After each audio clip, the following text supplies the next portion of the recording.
मित्रों, सामाजिक विज्ञान कक्षा 10 का एक बहुत ही महत्वपूर्ण अध्याय है औद्योगिकरण का युग। कोरोना काल में ये चैप्टर सिलेबस में नहीं था, लेकिन इस बार ये अध्याय सिलेबस में है।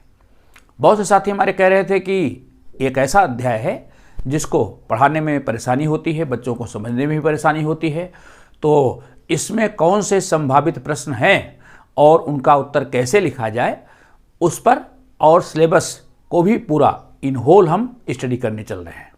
आज की वीडियो में आपको अपने इस अध्याय से संबंधित समस्त प्रश्नों का उत्तर मिल जाएगा।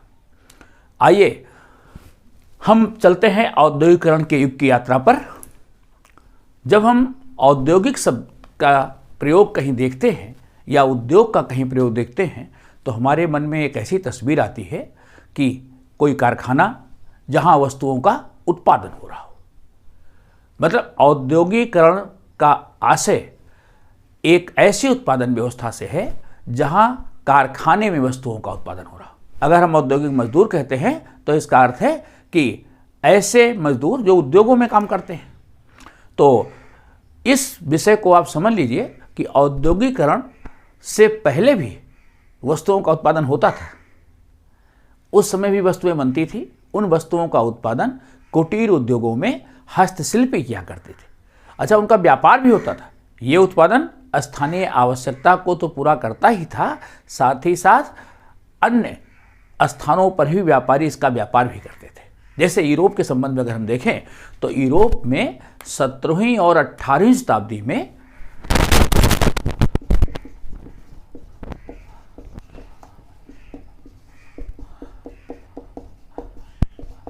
ऐसा बहुत सा उत्पादन होता था जिसको कि लोग व्यापारी दूसरे स्थानों तक पहुंचाने का काम करते थे, और इस प्रकार की अवस्था को कहा गया है आदि औद्योगिकरण। आदि औद्योगिकरण। तो अगर क्वेश्चन पूछा जाए आपसे कि आदि औद्योगिकरण क्या है, ये क्वेश्चन पूछा जाता है।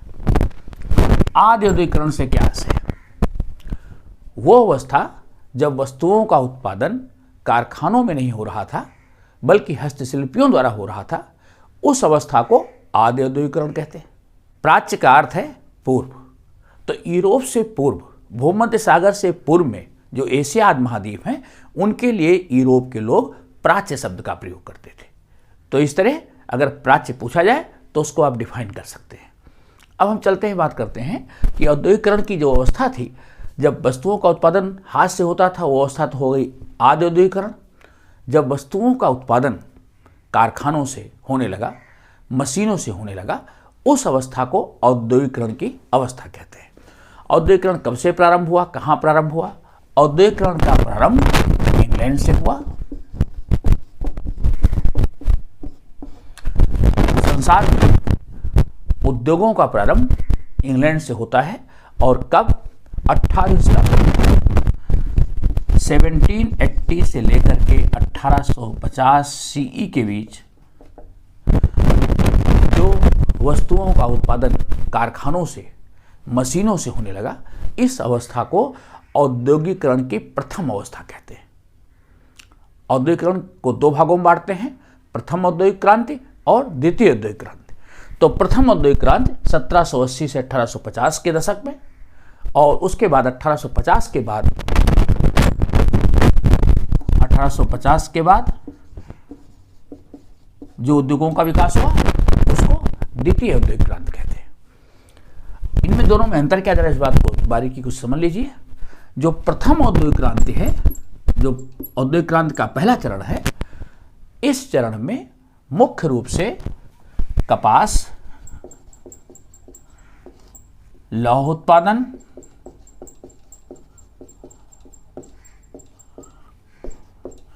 भाप की शक्ति,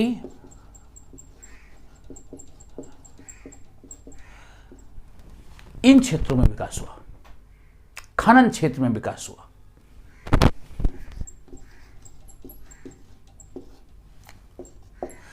तो इन चार क्षेत्रों में औद्योगिक क्रांति आई।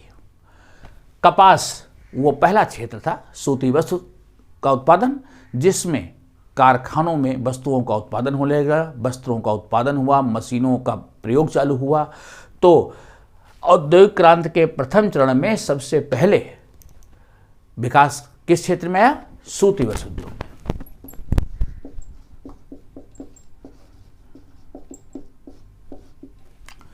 सूती वस्त्र के क्षेत्र में। और सूती वस्त्र के क्षेत्र में इसलिए आया क्योंकि मनुष्य अपने शरीर को ढकने के लिए वस्त्रों का प्रयोग करता था, लोगों की आवश्यकता वस्त्र थी, और उस समय वस्त्रों का निर्माण चाहे वो सूती हो चाहे ऊनी हो, हाथ से होता था।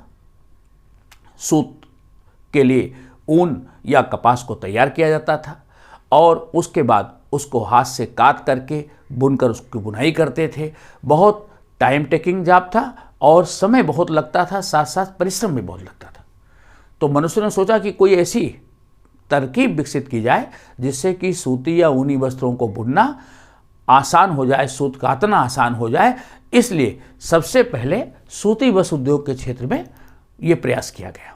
अब जो वस्त्र उद्योग था उसमें जो बुनने की प्रक्रिया होती थी वो बहुत लंबी थी। कैसे? कपास या ऊन वो कच्चा माल था जिससे वस्त्र तैयार किए जाते थे, और कपास को खेतों से ला करके उसकी पहले साफ सफाई की जाती थी। फिर कपास को रेशों के हिसाब से अलग अलग ढेरियाँ लगाई जाती थी, उसका श्रेणीकरण किया जाता था। फिर कपास की पूनियाँ बनाई जाती थी और उसकी कताई की जाती थी, और तकली से कपास को काटा जाता था। जो सूत होता था, सूत बनाने के लिए तकली एक व्यक्ति एक समय में एक सूत काट सकता था। अब आप सोचो कि अगर वस्त्र बुनने के लिए बड़ी मात्रा में सूत की आवश्यकता है तो बहुत से लोगों को सूत काटना अनिवार्य है। कई लोग सूत काटेंगे तब एक बुनकर के लिए वो सूत उपलब्ध करा पाएंगे, क्योंकि एक व्यक्ति एक समय में एक ही सूत काट सकता था। ठीक, और प्रायः सूत काटने का काम घर में महिलाएं या जो बच्चे होते थे उनको करना होता था। तो सूत कतता था, सूत कतने के बाद सूत को ऐंठना पड़ता था जिससे कि सूत मजबूत रहे, टूटे नहीं। फिर सूत को लपेटने का काम होता था। इस तरह से सूत बन करके तैयार होता था। फिर बुनकर उसको बुनता था, और वो हाथ से बुना जाता था, करघे पे बुना जाता था। कोई मशीन नहीं थी, यंत्र चालित करघा भी नहीं होता था उस समय, और बुनकर बहुत चौड़ा कपड़ा भी नहीं बुन पाता था। तो इस तरह से सूती वस्त्र बुनना बहुत परिश्रम जन्य कार्य था। अब इस पर क्वेश्चन आपसे पूछा जा सकता है कि सूती वस्त्र उद्योग में स्टेपलर किसको कहते थे? स्टेपलर्स। स्टेपलर्स वो होता था जो कपास या ऊन को उसके रेशे के अनुसार अलग अलग श्रेणियों में बांटता था, उनकी ढेरियां लगाता था। आप बाजार में जाते हैं, देखते हैं कई प्रकार की रुई बिकती है। कुछ रुई महंगी है, कुछ सस्ती है। ऐसा क्यों है? क्योंकि कपास को रेशे के हिसाब से अलग अलग रखते हैं।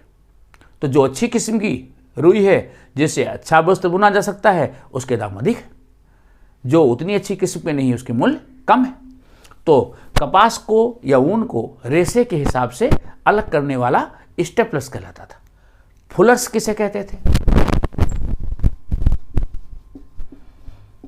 फुलर्स वो होता था जो कपड़ों को फुल करता था।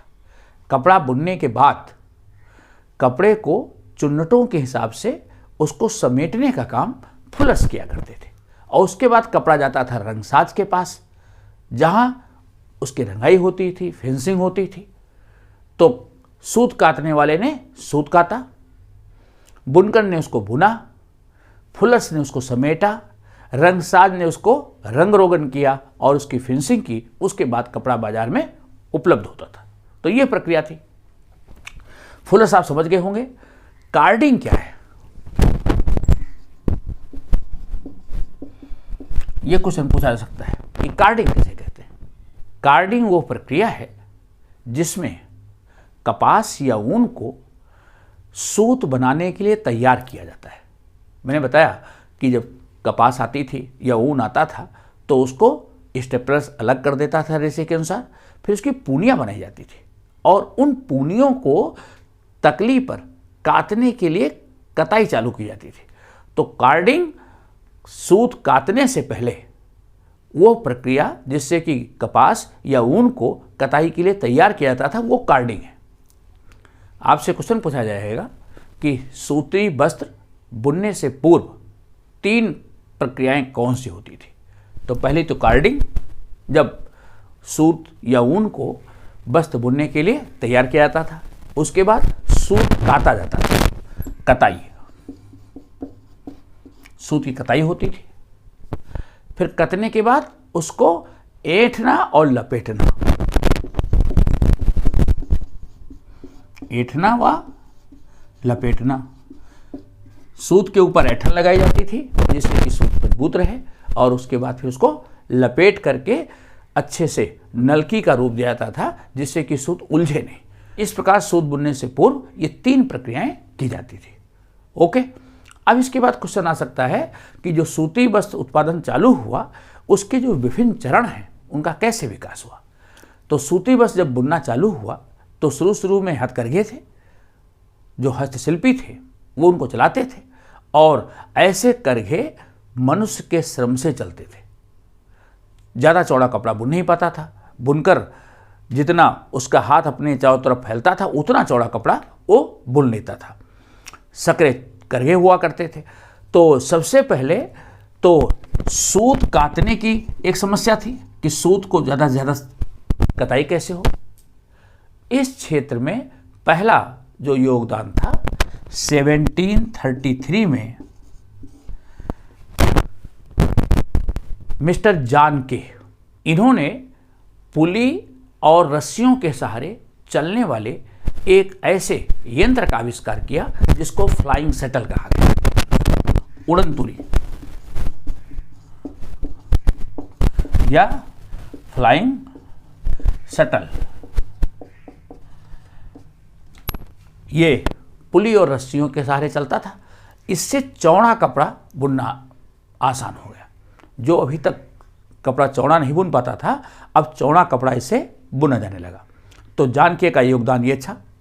तो वस्त्र को चौड़ा तो बुना जाने लगा, लेकिन चौड़े वस्त्र बुनने के लिए जो सूत चाहिए थी उसकी समस्या भी समाप्त नहीं हुई थी। तो चौड़े वस्त्र बुनने के लिए अधिक मात्रा में सूत काटा जा सके, इसके लिए मिस्टर जेम्स हरग्रीव्ज ने 1765 में एक मशीन बनाई, स्पिनिंग जेनी। और इस मशीन ने उस 50 साल तक, ये एक ऐसी मशीन थी, इसे आप देखिए सामने, हाथ से चलने वाली मशीन है। मनुष्य हाथ से इस मशीन को चला करके एक साथ कई सूत काट सकता था। इसमें कई तकलियां लगी हुई हैं। तो जब मनुष्य उसको चलाता था तो एक साथ कई सूत करते थे। तो ये समस्या भी सॉल्व हो गई, अधिक मात्रा में सूत बुनने लगा। लेकिन समस्या ये थी कि सूत को कैसे ऐंठा जाए, कैसे मजबूत किया जाए। और इसके लिए 1769 में रिचर्ड आर्कराइट ने वाटर फ्रेम बनाया जिससे कि सूत को मजबूत किया जा सके। रिचर्ड आर्कराइट, इन्होंने वाटर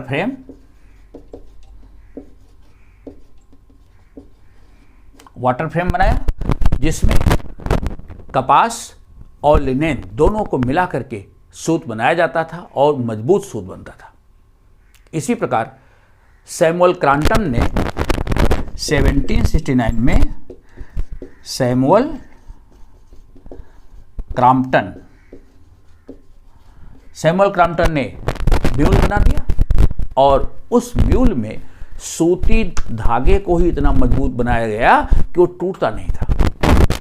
सैमुअल क्रॉम्पटन ने बनाया म्यूल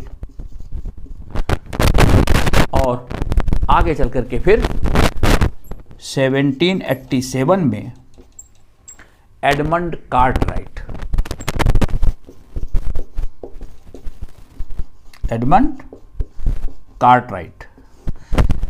हर्मन कार्टराइट ने पावर लूम का आविष्कार कर दिया। जब यंत्र चालित करघे से वस्त्र को बुनना प्रारंभ हो गया, तो हर्मन कार्टराइट ने करघे का आविष्कार कर दिया, और ऐसा करघा जो यंत्र चालित था या पावर लूम। ओके, क्वेश्चन आपसे पूछा जाएगा कि उड़नतुरी क्या है, फ्लाइंग शटल क्या है। तो फ्लाइंग शटल समझ आइएगा, पुलियों और रस्सियों के सहारे चलने वाला वो यंत्र जिससे कि चौड़ा कपड़ा बुना जाता था। ओके, अब यंत्र के द्वारा, मशीनों के द्वारा वस्त्र का निर्माण होने लगा। सूती वस्त्र जब मशीनों के द्वारा नहीं होता था, जो आद्य औद्योगिकरण की अवस्था हमने बताई, उस समय गांवों में जब कुटीर उद्योग के रूप में मनुष्य इस प्रकार का उत्पादन करते थे, तो एक काम करने वाले लोगों के विशेष संगठन होते थे, उनको कहते थे गिल्ड। इस पर क्वेश्चन पूछते हैं, गिल्ड्स क्या है? एक जैसा व्यवसाय करने वाले, उत्पादन करने वाले लोगों के संगठन को गिल्ड्स कहते हैं।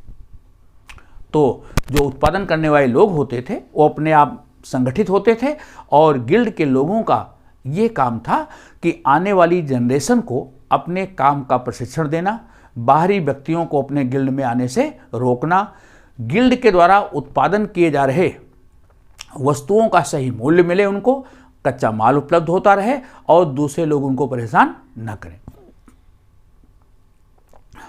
ओके, प्रायः राजा लोग एक जैसा व्यवसाय करने वाले, एक जैसा उत्पादन करने वाले गिल्ड को कुछ विशेषाधिकार, कुछ एकाधिकार भी देते थे कि अमुक वस्तु का उत्पादन अमुक व्यक्ति ही करेंगे। इस तरह से इन लोगों को एकाधिकार प्राप्त था। मान लो जो सोने का काम कर रहा है वो केवल सोने का ही काम करेगा, ज्वेलरी ही बनाएगा।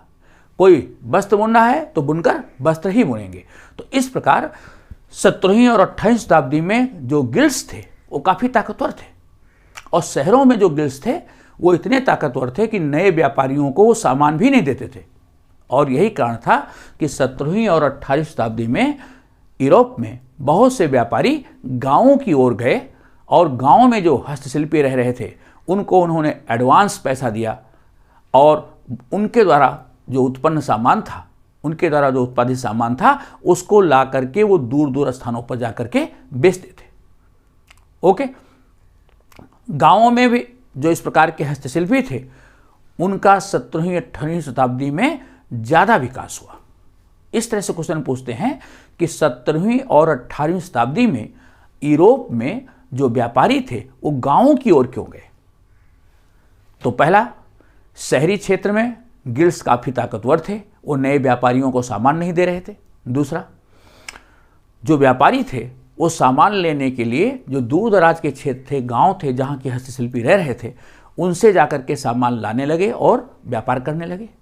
तीसरा, 18वीं शताब्दी में इंग्लैंड में एक आंदोलन हुआ जिस आंदोलन को कहते हैं बाड़ाबंदी आंदोलन। बाड़ाबंदी आंदोलन के कारण जो बड़े किसान थे उन लोगों ने जो ऐसी कॉमन्स लैंड थी या जो छोटे किसानों की ज़मीन थी उस पर उन्होंने अपना अधिकार कर लिया। छोटे किसान प्राय बेरोजगार हो गए। जो छोटे किसान थे उनको काटेजर कहते थे। तो ऐसे छोटे किसान जो विभिन्न प्रकार के सामानों का उत्पादन कर सकते थे वो लोग इस प्रकार के शिल्पकारी के कार्य करने लगे या शहरों की ओर पलायन कर गए। तो इसलिए 28वीं शताब्दी में लोगों के पास जब ज़मीनें खत्म हो गई तो कोई ना कोई व्यवसाय करने के लिए बाध्य हो गए। तो इस प्रकार गांवों में ऐसे हस्तशिल्पियों का उदय हुआ और इन व्यापारियों को आसानी से गांवों में माल उपलब्ध हो जाता था। तो इस प्रकार 1780 के बाद से लेकर के 1850 तक सूती वस्त्र उद्योग काफ़ी विकसित रहा। 1840 के दशक तक यूरोप में, खास करके विशेष इंग्लैंड में, सूती वस्त्र उद्योग का जो स्थान था वो प्रथम स्थान पर था। 1840 के दशक के बाद वहाँ लौह इस्पात का जो उत्पादन था वो दूसरे स्थान पे आ गया। 1840 के बाद दूसरा उद्योग बन गया लौह उत्पादन। सूती वस्त्र उत्पादन जब हो रहा था और पावरलूम का आविष्कार हो गया 1787 में, उस दौरान कैसे इंजनों का प्रयोग हुआ जरा इसको देख लीजिए। पहले सूती बस उद्योग में ऐसे यंत्रों का प्रयोग तो होता था, लेकिन वो किसी शर्त से नहीं चालित होते थे। पहली बार जब भाप की शक्ति का ज्ञान हो गया लोगों को और जेम्स वाट ने भाप की शक्ति के इंजन का पेटेंट 1771 में कराया। 10th क्लास की बुक में इसको दिया गया है 1871, उसे करेक्ट करिएगा, गलत है वो। 1771 में जेम्स वाट ने भाप के इंजन का पेटेंट कराया। जेम्स वाट के पास पैसे नहीं थे, लेकिन उसका एक मित्र था जो बहुत पैसे वाला था, उसका नाम था मैथ्यू बाल्टन। मैथ्यू बाल्टन ने सोहो में एक कारखाना लगाया, सोहो फाउंड्री। 1775 में उसने सोहो में कारखाना लगाया। क्या नाम था? Matthew Barton. ओके, तो इन दोनों ने मिलकर के इस कारखाने में भाप के इंजन बनाना चालू कर दिए और 18वीं शताब्दी के अंत तक इन्होंने 321 इंजन वहां बना दिए। इंजन तो बन गए, लेकिन इन इंजनों का प्रयोग बहुत ज्यादा कारखानों में नहीं हुआ। 28वीं शताब्दी के अंत तक जो 321 इंजन बने, उनमें से केवल 80 इंजन सूती वस्त्र उद्योग क्षेत्र में थे और ऊनी वस्त्र उद्योग में केवल 9 इंजनों का प्रयोग होता था। शेष खनन जो माइंस थी उसमें प्रयोग हो रही थी। अब क्वेश्चन इससे पूछा जाएगा कि जो इंजन का आविष्कार किया गया, लेकिन वो कारखानों में इंजनों का प्रयोग क्यों नहीं हुआ? इस क्वेश्चन को आप ढंग से समझिए। जब मैथ्यू बाल्टन और जेम्स वाट ने ऐसे नए नए भाप से चलने वाले इंजनों का आविष्कार कर दिया, इंजन बनने भी लगे, लेकिन जो उद्योगपति थे वो प्रायः इंजनों का प्रयोग करने से हिचकिचाते थे। नंबर 1, क्योंकि इंजनों की कीमत ज़्यादा थी, उसमें एक साथ ज़्यादा निवेश करना पड़ रहा था। दूसरी ओर मजदूर सस्ते थे, जो श्रमिक थे वो आसानी से उपलब्ध हो जाते थे। शहरों में जो कारखाने थे, उन कारखानों में काम करने के लिए मजदूर बड़ी संख्या में गांवों से शहर की ओर पलायन करके आ गए थे। मैंने बताया कि बाड़ाबंदी आंदोलन के कारण गांवों में जो छोटे किसान थे वो बेरोजगार हो गए, तो वो जो बेरोजगार किसान थे वो भाग भाग करके शहरों में आ गए। शहरों में मजदूरों की बिल्कुल बाढ़ सी आ गई थी, तो इसलिए आसानी से सस्ते श्रमिक उपलब्ध हो जाते थे, इसलिए व्यापारियों ने ज़्यादा निवेश करने का जोखिम नहीं लिया। नेक्स्ट, इंजनों का आविष्कार नया नया हुआ था। व्यापारियों के अंदर एक भय था कि इंजन अगर खराब जाएंगे तो उनको मेंटेन कराना, उनकी मरम्मत कराना मुश्किल कार्य है। आसानी से ऐसे वर्कशॉप नहीं थे जहां उनकी मरम्मत हो सके। नेक्स्ट, इंजन नए नए बने थे, लोग उनसे फेमिलियर नहीं थे, इतने कुशल लोग नहीं थे जो इंजन को चला सकें।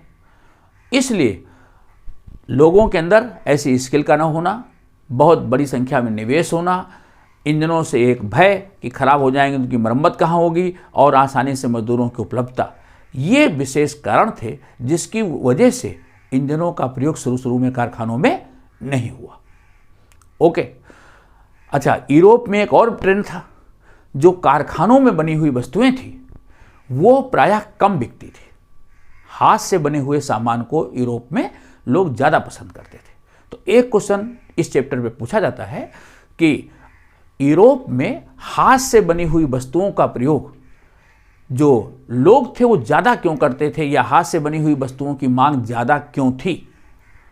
इस क्वेश्चन को आप इस तरह से लिखेंगे कि यूरोप में जो हाथ से बनी हुई वस्तुएं थी, वहाँ का जो सामंत वर्ग था, कुलीन वर्ग के लोग थे, वो ज़्यादा प्रयोग करते थे। कारण, हाथ से बनी हुई वस्तुएं विशिष्ट अभिरुचि की, जिस तरह से आप चाहो वैसी डिजाइन की बनाई जा सकती थी, और कारखानों में बनी हुई वस्तुएं सभी एक जैसी बनती थी। कारखानों में बनी हुई वस्तुओं में उतनी बारीक सूक्ष्मता और उतनी डिजाइन नहीं आती थी जितनी कि हाथ से बनी हुई वस्तुओं में। तो प्रायः जो नोबल्स लोग थे या विशेष अभिजात वर्ग के लोग थे, वो लोग अपनी रुचि की, अपनी पसंद की, अपनी डिजाइन की, इस तरह की वस्तुओं का ऑर्डर देते थे और हस्तशिल्पी वैसी वस्तुएं बनाते थे। जो कि उद्योगों में बनने वाली वस्तुएं उसकी भरपाई नहीं कर सकती थी। नेक्स्ट, हाथ से बनी हुई चीज़ें चूंकि अनोखी होती थी, इसलिए वो विशिष्ट रुचि का प्रतीक थी। लोगों को लगता था, अभिजात वर्ग के लोगों को, कि अगर हाथ से बनी हुई वस्तुओं का उपयोग करेंगे तो सामान्य लोगों से भिन्न दिखेंगे। तो अपनी एक अलग पहचान बनाए रखने के लिए, अपनी रुचि के अनुसार वस्तुओं को बना करके उसका उपयोग करने के लिए, दूसरों से अलग दिखने के लिए, इसलिए उन्होंने हाथ की बनी हुई वस्तुओं की मांग ज़्यादा रखी। और यही कारण था कि अभिजात वर्ग के लिए हाथ की बनी हुई वस्तुओं की मांग यूरोप में बनी रही। एक प्रश्न इस चैप्टर पे पूछा जाता है कि यूरोप में मौसमी बेरोजगारी क्यों होती थी। ऐसा है कि यूरोपीय देशों में सर्दी की ऋतु लंबी होती है। जब बर्फ पड़ जाती है तो ऐसी स्थिति में कुछ स्थानों पर तो काम मिलता था, शेष स्थानों पर काम बंद हो जाता था। जैसे कि खेती का क्षेत्र था, जब बर्फ पड़ गई तो खेती में काम समाप्त। लेकिन कुछ ऐसे उद्योग थे, जब बर्फ पड़ जाती थी उस समय भी उन क्षेत्रों में काम की बहुतायत होती थी, लोग मजदूरों की मांग बनी रहती थी। तो मौसम के अनुसार वहाँ मजदूरों की मांग घटती और बढ़ती रहती थी। सर्दियों में किन उद्योगों में मजदूरों की मांग होती थी, इसको देखिए। जब बर्फ पड़ जाती थी, चारों ओर सर्दी में नदियाँ, समुद्र सब जम जाता था, तो ऐसी स्थिति में जो शिपिंग इंडस्ट्री है, जलयान उद्योग है, वो रुक सा जाता था। व्यापारिक जहाज जा नहीं पाते थे।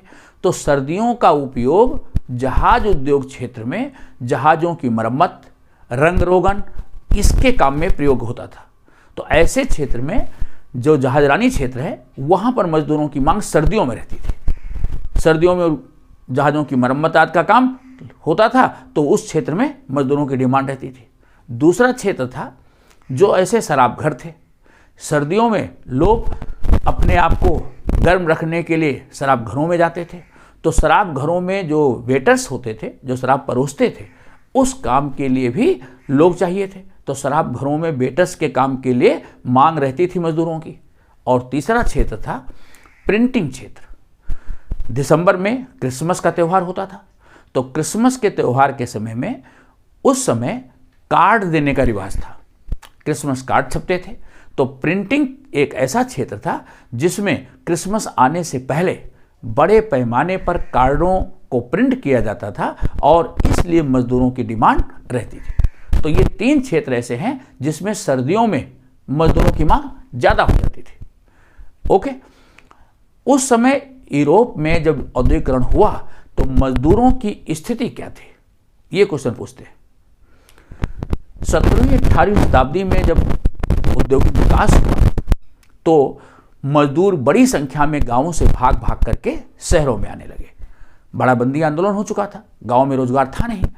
तो जब शहरों में मजदूर आए तो मजदूरों के रहने के लिए ना तो शहरों में आवास उपलब्ध थे, ना इस प्रकार की आधारभूत व्यवस्थाएं थी, ना उनको अच्छे पीने के पानी या रहने के आवास, ये सब नहीं थे। इसलिए झुग्गी झोपड़ियों में, पुलों के नीचे, रैन बसेरों में वो लोग रहते थे। अपने जानने पहचानने वाले लोगों के साथ वो रहते थे। कई बार उनको काम मिलता था, कई बार उनको काम नहीं भी मिलता था। तो ऐसी स्थिति में शहरों में स्लम बस्तियों का विकास हुआ। मजदूरों की जो स्थिति थी बहुत दयनीय थी, वेतन बहुत कम मिलता था। वेतन के बारे में जब मजदूरों ने आंदोलन किया तो 19वीं शताब्दी के बाद धीरे धीरे मजदूरों की स्थिति में सुधार हुआ। लेकिन पहले मजदूरों की स्थिति बहुत विषम थी, बड़ी दयनीय थी। उनको जैसे तैसे अपना जीवन व्यतीत करना पड़ता था। और कई बार जब शहरों में बेरोजगार रहते थे तो फसल कटाई आदि के समय में वो गाँवों की ओर पलायन कर जाते थे। इस प्रकार की स्थिति शहरों में थी। बेरोजगारी बड़ी संख्या में थी। कारखाने लग जरूर गए, लेकिन मजदूरों को कारखाने में काम उपलब्ध नहीं हो पाता था, क्योंकि मशीनों का भी आविष्कार हो गया। तो मशीनों के आविष्कार होने की वजह से मजदूर धीरे धीरे कारखाने से बाहर होते चले गए।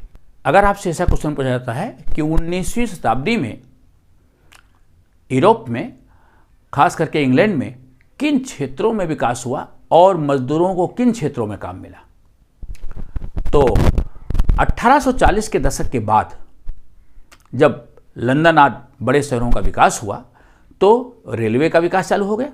मैंने बताया था 1840 के बाद लौह उत्पादन का विकास बहुत तेजी से हुआ। जब लोहे को गला करके रेल लाइनों का विकास किया गया, रेलवे का विकास हुआ, तो उसके बाद रेल पट्टियां बिछाई गई, रेलवे स्टेशन बनाए गए, शहरों का विकास हुआ, सीवर लाइनें डाली गई, अंडरग्राउंड रेलवे का विकास किया गया, भूमिगत ऐसी सुरंगें बनाई गई। तो इन सब कामों में मनुष्यों की आवश्यकता लेबर के रूप में थी। इसलिए 19वीं शताब्दी में बड़ी संख्या में शहरों में मजदूरों को काम मिलना फिर से प्रारंभ हो गया। तो शहरों का जब विकास हुआ तो मजदूरों को काम मिलना शुरू हो गया। ओके, तो इस तरह से यूरोप के बारे में अभी आपने देखा कि सूती वस्त्र उद्योग और लौह उद्योग। अगले वीडियो में आपसे हम चर्चा करेंगे कि जो औपनिवेशिक देश थे भारत आदि, उनमें औद्योगिक विकास की क्या संभावना थी और कैसे विकास हुआ, कौन से व्यापारी थे और किस किस क्षेत्र में वहां पर विकास हुआ। तो मिलते हैं अगले वीडियो में औद्योगिकरण पार्ट 2, जिसमें हम भारत में उद्योगों के विकास और औपनिवेशिक नीतियों का क्या प्रभाव पड़ा उस पर चर्चा करेंगे। मित्रों, आपको वीडियो कैसा लगा, आप अपनी प्रतिक्रिया भी देंगे, चैनल को लाइक था सब्सक्राइब भी करेंगे। धन्यवाद।